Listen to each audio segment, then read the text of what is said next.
darbą su lapu šitų visų dokumento tiksliau. Tai pamiršau paminėti vieną dar labai svarbų dalyką, tai yra insert menu ir yra header footer, tai yra antraštė ir poraštė. Tai paspaudus insert header, aišku, duoda daugybę stilių ir galima pasirinkti, tarkim, tokį ir čia visą laiką įrašoma autorius, tai vardas, pavardė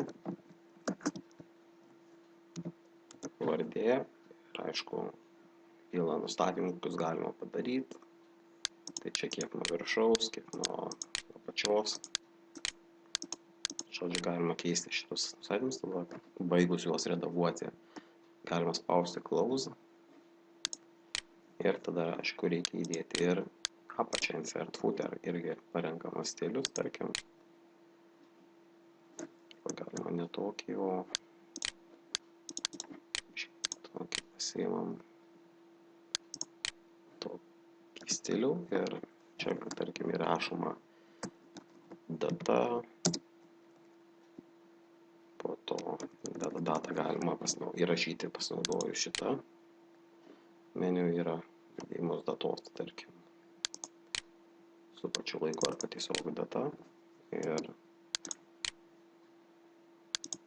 galima iškadėti paveiksliuką, viską ir taip toliau. Ir čia Kaunas. Ir tiek tiesiog dabar.